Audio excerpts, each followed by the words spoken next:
Welcome back, everyone. Ready for another deep dive? Always excited to delve into these fascinating topics. Well, today we're taking a trip back in time to ancient India, exploring the world of legendary warriors and powerful deities. Sounds epic. I'm ready to hear all about it. Me too. We'll be uncovering their epic battles, those unique powers they wielded, and of course, those legendary weapons. I'm especially intrigued by the weapons. Ancient mythology often has some of the most creative and powerful weapons imaginable. Absolutely.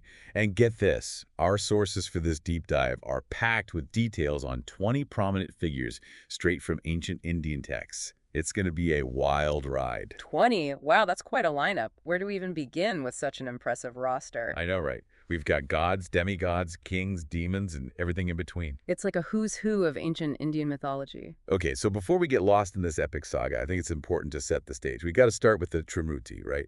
Brahma, Vishnu, and Shiva. Absolutely. They're the foundation of it all, representing fundamental forces of creation, preservation, and destruction. Okay, so Brahma is the creator, bringing the universe into being. Vishnu is the preserver, maintaining balance and order. And Shiva, well, he's the destroyer, but not in a purely negative sense, right? Right. It's more about transformation and renewal. Shiva's role is to dissolve the old, making way for the new. Okay, I see. It's like a cosmic dance between these three forces, each playing a crucial role in the cycle of existence. So how do these three forces manifest in the warriors and deities we'll be exploring today? Are they all connected in some way? Many of these warriors are actually considered avatars or incarnations of Vishnu, descending to Earth to restore balance when things get out of hand. Okay, so it's like Vishnu sending in his best players when the game gets tough. Precisely. Each avatar possesses unique skills and weapons reflecting Vishnu's essence, but tailored to the specific challenge they face. Think of them as specialized agents tackling different missions. Makes sense. So who are some of these all-star players? Give us a rundown of these epic warriors and their divine missions. Well, one of the most famous is Rama, the hero of the epic Ramayana. He's known for his unwavering adherence to Dharma, his incredible archery skills, and his command of divine weapons. He's basically the epitome of a righteous warrior. Rama, right. Yeah. The battle between Rama and the demon king Ravana is legendary. What kind of divine weapons are we talking about here? Oh, Rama's arsenal is impressive. He wielded the Brahmastra, a weapon of unimaginable power said to be capable of obliterating entire armies. And then you have the elemental astras, the Vishnu Astra, Agni Astra, and Vayavyastra, which call upon the forces of water, fire, and wind to fight on his behalf. Imagine calling upon a raging firestorm or a torrential flood to aid you in battle. That's some serious firepower. So we've got Rama, the righteous warrior, wielding these awesome weapons to defeat evil. Now what about Krishna? He's more of a strategist, right? Not always on the front lines, but pulling the strings behind the scenes. Krishna is fascinating. You're right, he's not always in direct combat, but his strategic brilliance is unparalleled. He's the mastermind guiding the Pandava brothers in the Mahabharata, which is arguably the most epic war in human history. It makes the Trojan War look like a minor skirmish. The Mahabharata. Wow. Okay, so he's the ultimate strategist, but he wasn't afraid to get his hands dirty when needed, right? I mean, he had to have some serious power to back up all that strategy. Oh, absolutely. Krishna was incredibly powerful in his own right. He wielded the Sudarshana chakra, just like Vishnu, and could call upon the Kamadaki mace and the Naryanastra, a weapon that was said to be unstoppable when necessary. So he's a strategist, a warrior, and a divine guide all rolled into one. It's no wonder he's such a revered figure. But he couldn't have won the Mahabharata alone, right? Right. What about the warriors who fought alongside him? Who are the key players in this epic battle? Well, on the side of the Pandavas, you have Arjuna, known for his mastery of archery and his unwavering devotion to Krishna. He wields the Gandiva, a celestial bow said to have been given to him by Agni, the god of fire. A celestial bow, wow. I bet that packed quite a punch. And he had access to those astras too, right? Oh, yeah, a vast array of them.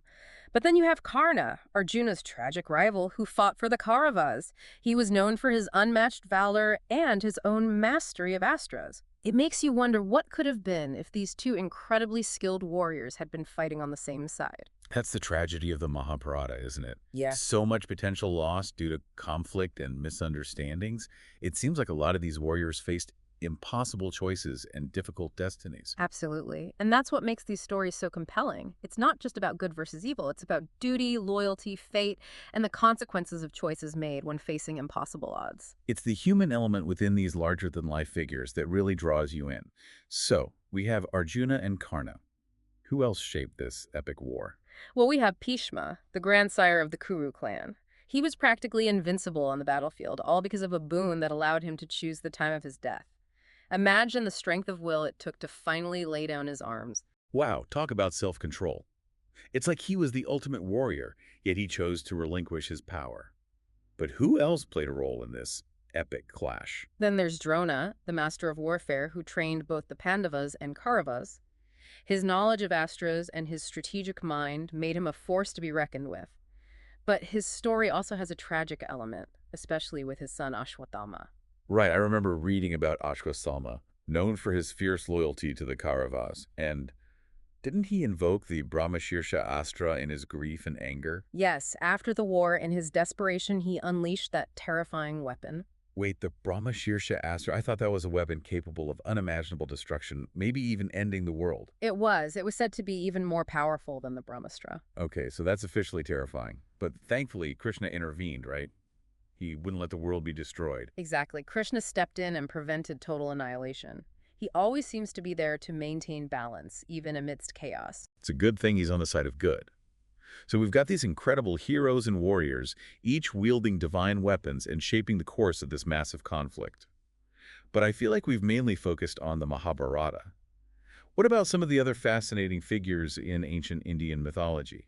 Let's branch out a bit, explore some different stories. You're right. There's a whole pantheon of fascinating figures out there. We can't forget about Balarama, Krishna's elder brother. He's this incredible blend of strength and nurturing, mastering the Halayuda. Mahalayuda, what's that? It's a plow, a weaponized plow. It's as awesome as it sounds. A plow. That's wild. It's like they saw the potential for power in everything around them, even farming tools. But how does a plow fit into this world of divine weapons and epic battles? It speaks to their understanding of the interconnectedness of all things. Even the most humble tools can be wielded with strength and purpose. And remember, Balarama, while a fierce warrior, is also associated with agriculture and prosperity. Okay, so he's like the embodiment of strength used for both protection and sustenance. That's a pretty cool concept. Who else should we add to our list of epic figures? Let's talk about Parashurama, the sixth avatar of Vishnu. He's known for his intense penance and his mastery of the axe. He was a warrior, but he was also a sage and a teacher. Interesting. So he's like a blend of warrior and spiritual seeker. Exactly. He's known for his unwavering commitment to justice, waging war against corrupt kings and cleansing the earth of tyranny. So he's like the divine vigilante, taking down corrupt leaders and restoring balance. I like it. It seems like many of these figures are connected to Vishnu in some way, either as avatars or upholding his principles. You're right. They're all part of this divine network, working to maintain that cosmic order we were talking about earlier. Okay, that makes sense. But it's not all about Vishnu and his allies, right? We need to talk about those who challenge that cosmic order, those who represent chaos and disruption. Who are the antagonists in these stories? Absolutely. They're essential to the narrative. One of the most formidable is Hiranyakashipu, a powerful demon king. He gained near invincibility through boons from Brahma and terrorized the universe until Vishnu, in his Narasimha avatar, defeated him. Wait, the Narasimha avatar, that's the half-man, half-lion form, right? Yeah. I've always been intrigued by that one. Yes. Hiranyakashipu couldn't be killed by man or beast during the day or night, indoors or outdoors. So Vishnu took on a form that defied these limitations, appearing at twilight on the threshold of a doorway. Talk about outsmarting your enemy. Talk about a loophole. Vishnu really thinks outside the box. But what about Hanuman? He's got to be one of the most beloved figures in Indian mythology. Oh, Hanuman is definitely a fan favorite. He's the monkey god who plays a crucial role in the Ramayana, known for his unwavering loyalty to Rama. He's not just a devoted companion, though. He's also an incredibly powerful warrior. He's like the ultimate sidekick. But I've also heard he's incredibly strong and can fly. That's right. He possesses immense strength, the ability to fly vast distances, and is even immune to fire. Wow, I wish I had those powers. Who else do we need to know about? On the side of those who challenge the cosmic order, we have Meghnad, also known as Indrajit. He was Ravana's son and was known for his mastery of illusions and his incredible skill as a warrior. He even managed to injure Rama and Lakshmana in battle. Illusions, huh? That adds a whole new layer of complexity to these battles. It's like fighting an enemy you can't even see. Exactly. Meghnad could manipulate the battlefield to confuse his opponents, creating illusions and mirages. It's a reminder that battles aren't just about physical strength. They're about strategy, cunning, and using your mind as much as your muscles. Okay, so we've got Meghna, the master of illusions. Now, we can't forget about Ravana himself, right? The demon king who set the whole Ramayana in motion. Ravana is a fascinating character. He was a powerful and intelligent ruler, but his pride and lust for power were his downfall. He was said to have 10 heads, symbolizing his vast knowledge and intellect, but also his arrogance and inability to see his flaws. 10 heads. That's a lot to keep track of. It seems like he's a classic example of a tragic figure, someone with so much potential, but ultimately undone by his own weaknesses. Exactly. He makes for a compelling villain, a reminder that even those with great power can fall prey to their own flaws. But we can't forget the powerful female figures in these myths. We need to talk about Durga. Durga, yes. Yeah. She's awesome. Tell us more about her. She's often depicted riding a lion and wielding weapons from Shiva, Vishnu, and Indra. She's a fierce protector, embodying the collective power of the gods, and is famous for her battle against the demon Mahishasura. She's like the ultimate warrior goddess, taking on these demonic forces head-on, defending the universe. It's amazing how she embodies feminine strength. She is. Durga represents the power of creation, preservation, and destruction, just like the Trimurti, but with a uniquely feminine perspective. Her energy is often referred to as Shakti, the primordial cosmic energy that fuels the universe. Okay, so Durga is like the embodiment of Shakti. Who else should we be paying attention to? Well, we can't forget about Kartikeya, also known as Murugan.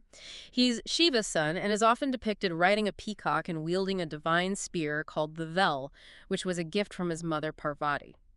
He's known for his battles against powerful demons and his role in protecting the heavens and restoring peace. Kartikeya, riding a peacock. That's such a cool image. It's like this blend of power and grace, beauty and strength. I love it. He's a multifaceted deity, a skilled warrior, but also associated with beauty, knowledge, and the arts.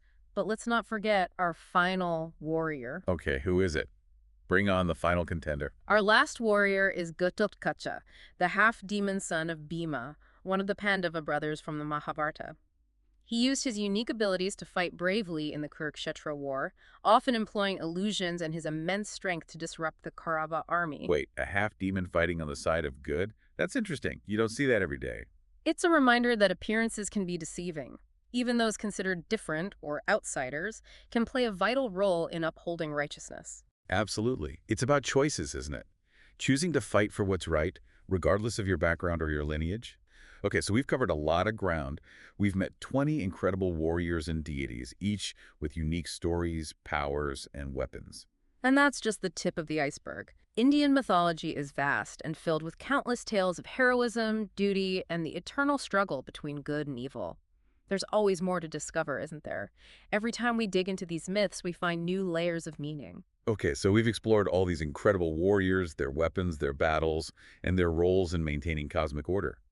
But now let's go back to the Trimurti. I'm still curious about Brahma, Vishnu, and Shiva, and how they work together as this cosmic trinity. The Trimurti is fascinating, isn't it? It represents the fundamental forces that govern the universe: creation, preservation, and destruction. Right. Each deity embodies one of those forces. Brahma, the creator, Vishnu, the preserver, Shiva, the destroyer. But like we said earlier, it's not destruction in a purely negative sense, right? It's more like transformation and renewal. Exactly. Shiva's role is to dissolve the old to make way for the new. It's an essential part of existence. Without destruction, there can be no creation. Makes sense. It's like a cosmic dance between these forces, always interacting and maintaining balance. It's like a constant push and pull, a cycle of birth, death, and rebirth. I'm trying to picture them now. How is each deity visually represented? What are some of their key symbols? Each deity has a distinct visual representation that reflects their role. Let's start with Brahma. He's typically depicted with 4 heads. 4 heads. Wow, that's a lot to keep track of. But I guess when you're creating the entire universe, you'd have a pretty wide perspective, right? Exactly.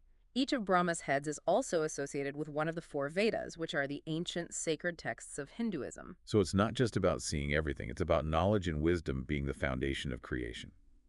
Okay, so Brahma, the 4-headed creator, wielding knowledge as his tool.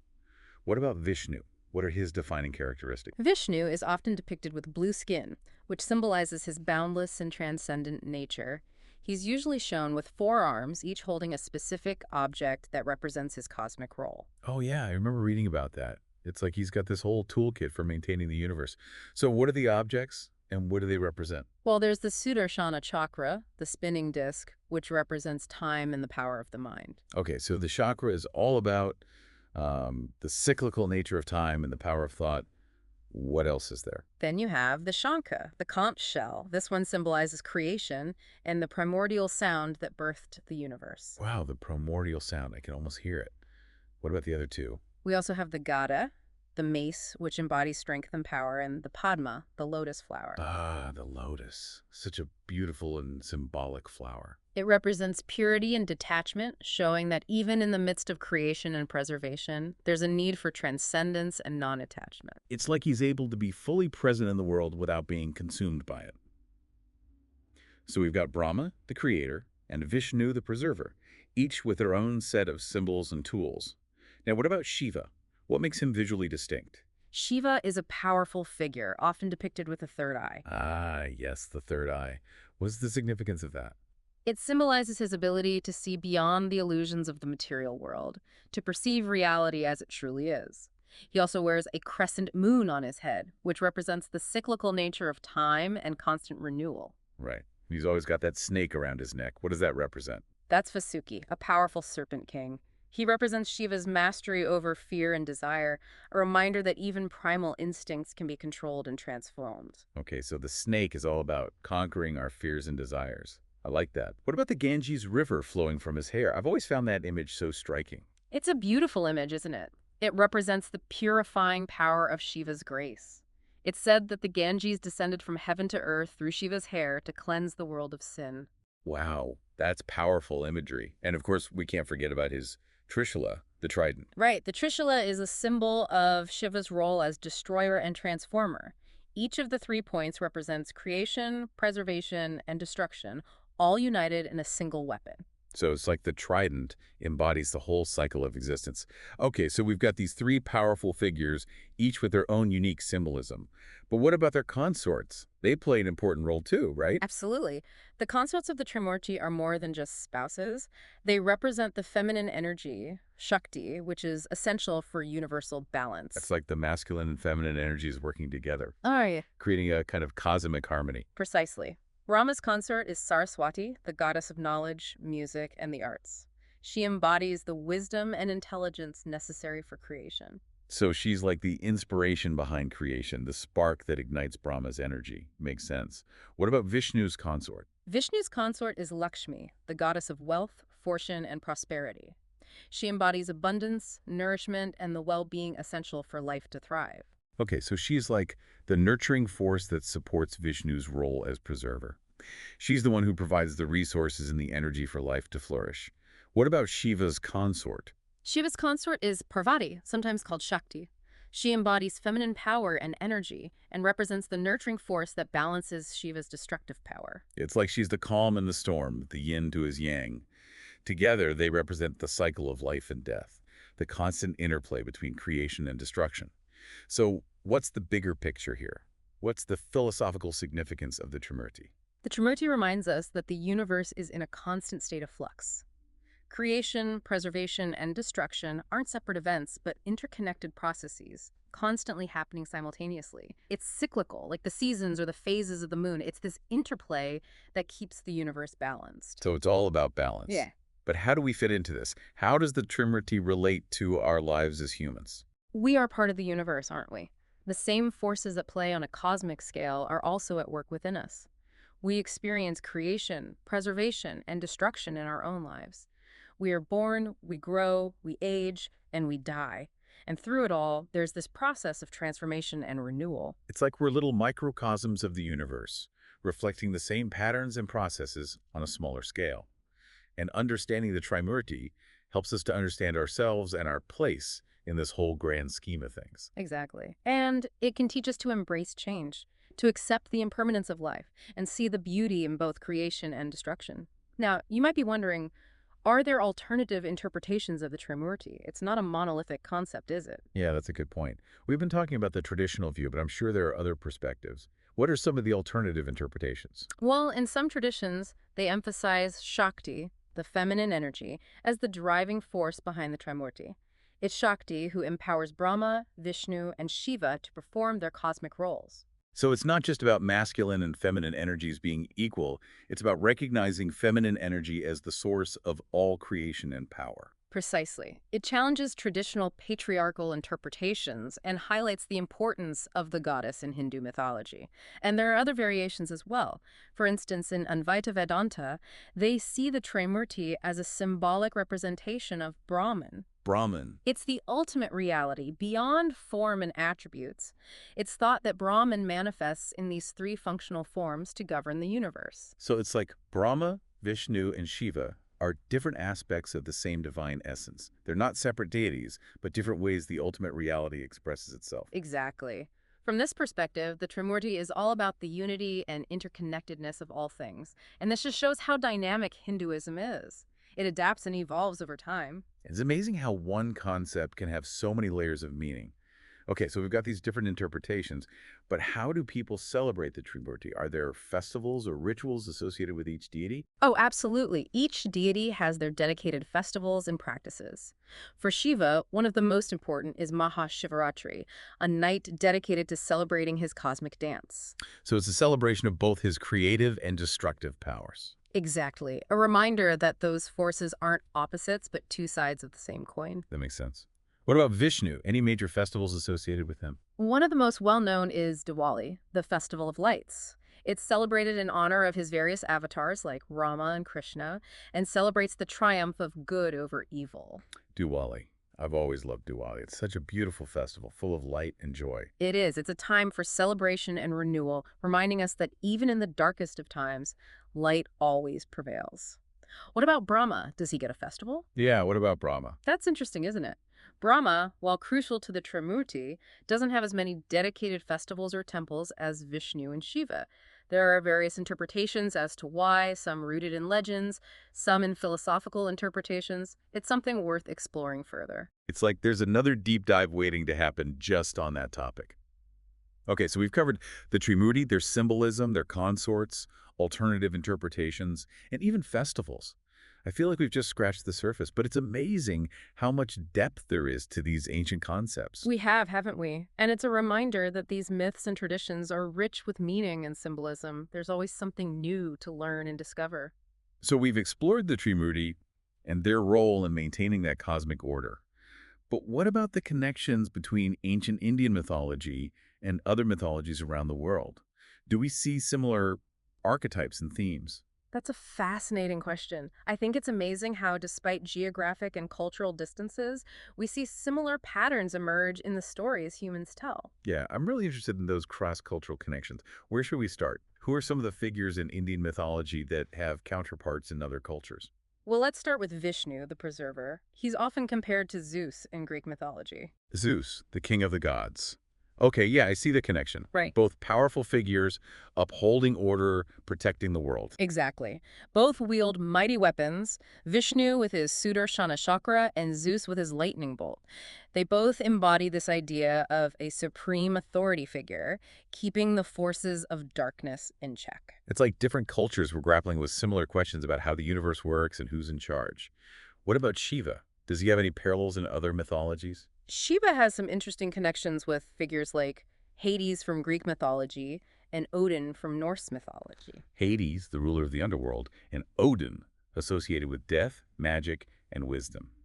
I see the connection, especially with the theme of destruction and transformation being so central to Shiva's role. Exactly. They all represent that process of destruction and transformation that is vital for renewal and rebirth. Okay, so Vishnu is like the Indian Zeus, and Shiva is like Hades or Odin. What about some of the other figures we've discussed? Like, what about Rama? Rama is often compared to Hercules from Greek mythology. Hercules, the demigod hero, famous for his strength and his 12 labors. Yeah, I can see the resemblance. They're both known for their courage, their commitment to duty, and their epic battles against evil.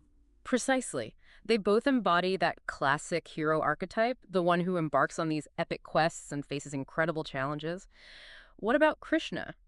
He's a bit more complex, right? He's not just a warrior, but also a strategist and a divine guide. He is. He's always a few steps ahead of everyone else, coming up with brilliant plans and guiding his followers to victory.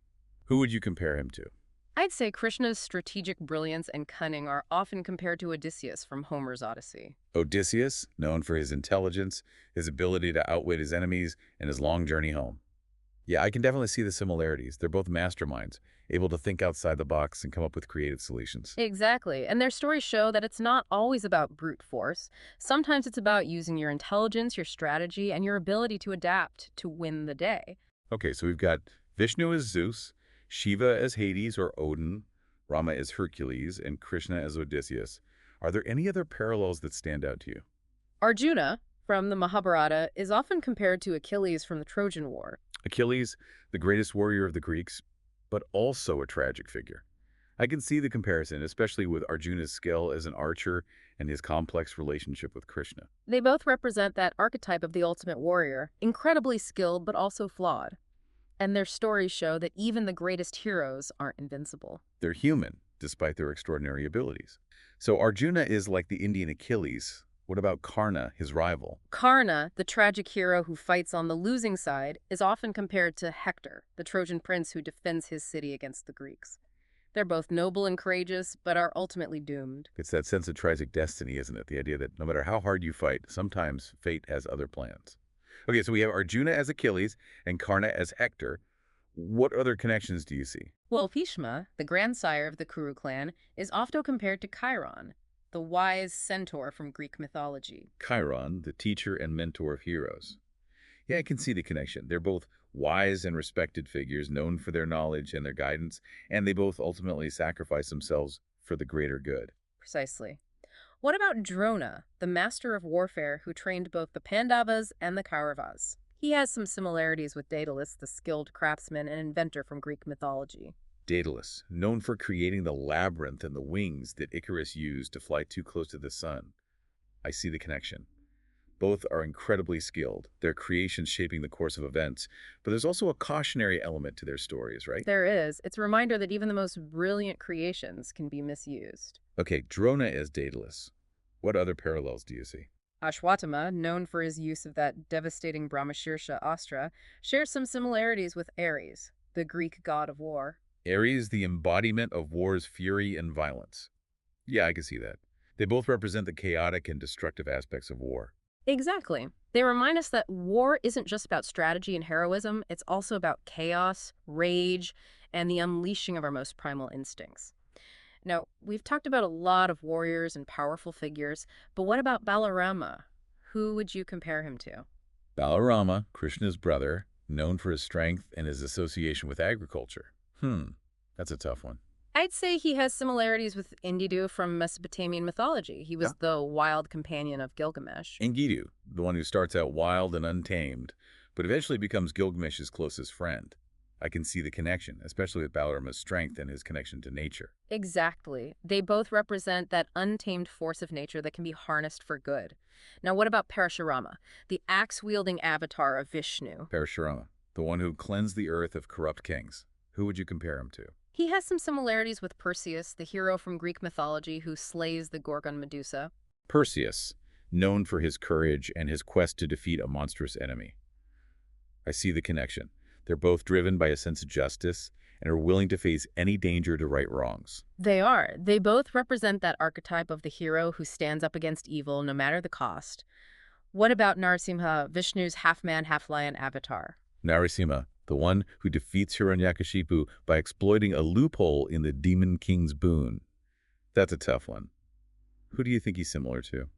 I think he has some interesting parallels with Anubis from Egyptian mythology. Anubis, the jackal-headed god of the underworld. Yes, he's often seen as a guardian, standing at the threshold between life and death.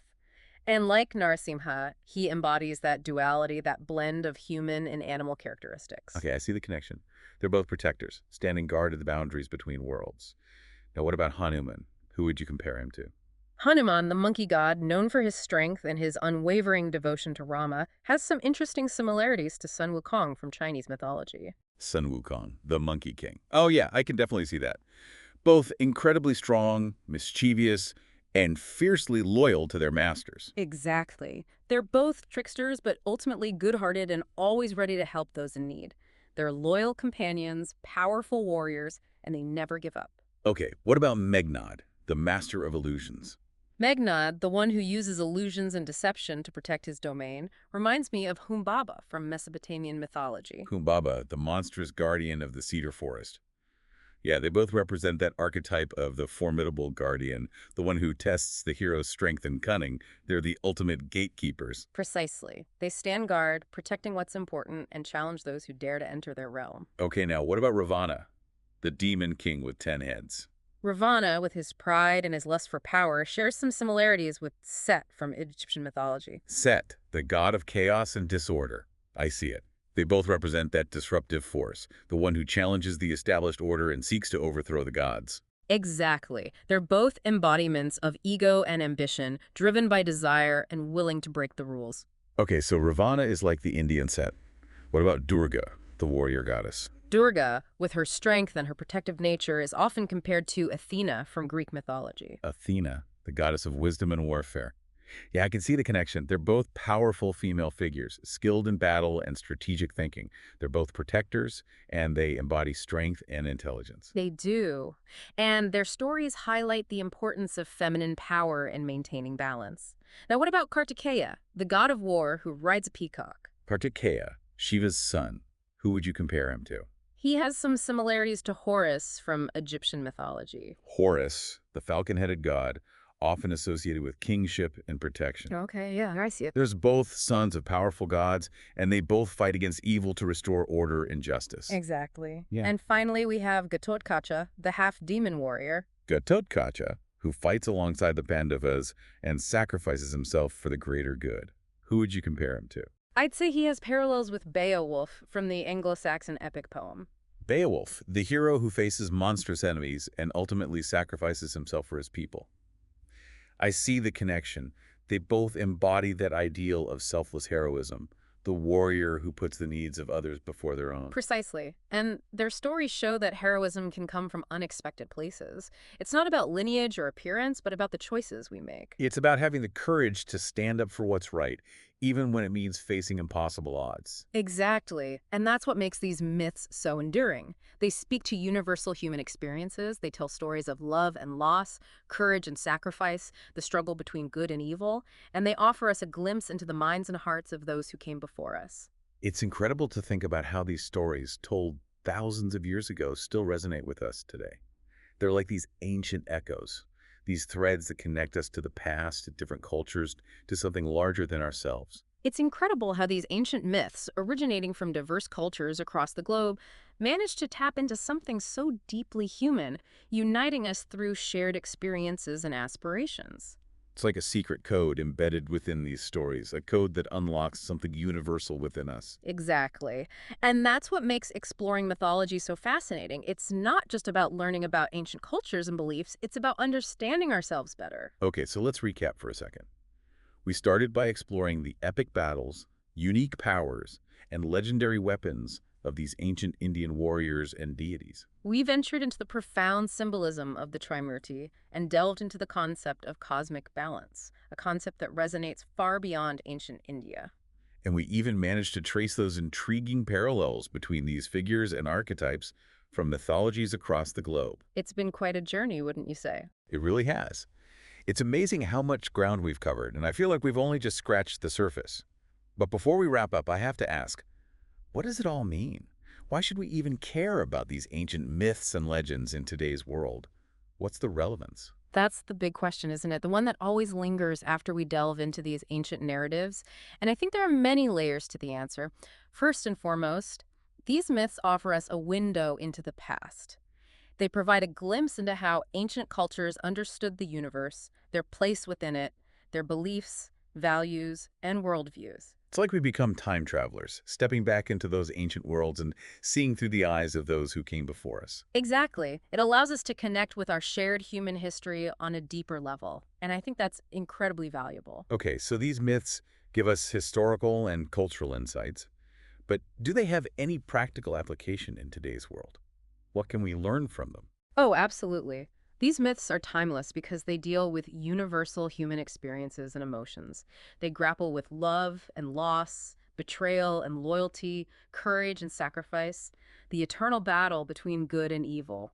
These are themes that are just as relevant today as they were thousands of years ago. It's like these stories tap into something deep within our collective human psyche, something that transcends time and culture. Exactly. By engaging with these myths, we can gain insights into our own lives, our own struggles, and our potential for growth and transformation. We might find guidance in their wisdom, inspiration in their heroism, and solace in their shared human experience. So they offer historical and cultural insights, they explore universal themes that are still relevant today, and they help us understand ourselves better. What else makes these ancient myths worth studying? They offer a sense of wonder and awe, something that's often missing in today's world. They remind us that there's more to life than just the everyday mundane. They reconnect us with that sense of magic and mystery that we often lose as we grow older. Exactly. They connect us to something larger than ourselves, whether it's the vastness of the cosmos, the cyclical nature of time, or the enduring power of the human spirit. And in a world that's often so focused on the practical and the material, I think that's an incredibly valuable gift. I agree. But how do we apply these insights? How do we take these ancient stories and make them relevant to our own lives?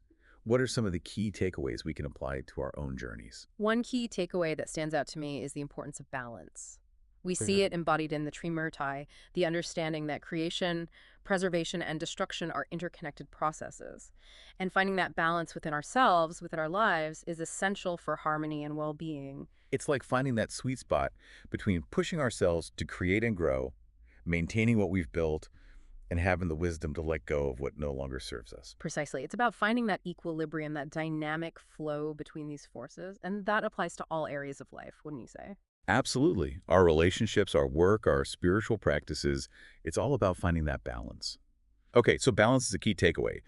What else can we glean from these ancient narratives? What other wisdom can we carry with us? I think these myths teach us about choice. We see it over and over again in these stories, this emphasis on the power of choice.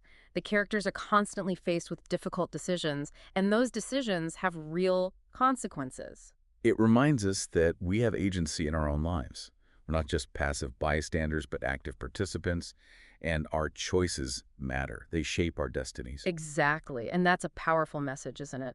A reminder that we have the ability to choose our path, to create our own stories. So balance and choice, those are two big ones. Any other takeaways that stand out to you? I'd say resilience and perseverance are also key themes woven throughout these myths. Many of these heroes face incredible challenges, seemingly insurmountable odds, but they never give up. They keep fighting, they keep striving, even when all hope seems lost. Like Hanuman, right? Lifting an entire mountain, facing down demons, always remaining steadfast in his devotion to Rama. Exactly. He's a great example of unwavering perseverance. And these stories remind us that even in the face of adversity, we have the strength within us to overcome, to rise above our challenges and keep moving forward. This has been an incredible journey, wouldn't you say? We've explored ancient Indian warriors and deities, discovered connections to mythologies worldwide, and even gleaned practical wisdom that we can apply to our own lives. It's amazing how these ancient stories, passed down through generations, continue to speak to us today. They offer guidance, inspiration, and a sense of wonder that transcends time and culture. Well said. And to our listeners, we encourage you to continue exploring these fascinating narratives. Dive into the myths and legends of different cultures, see what resonates with you, and discover the hidden treasures that await you in these ancient tales. It's a journey worth taking. Absolutely. Until next time, keep exploring and keep that sense of wonder alive.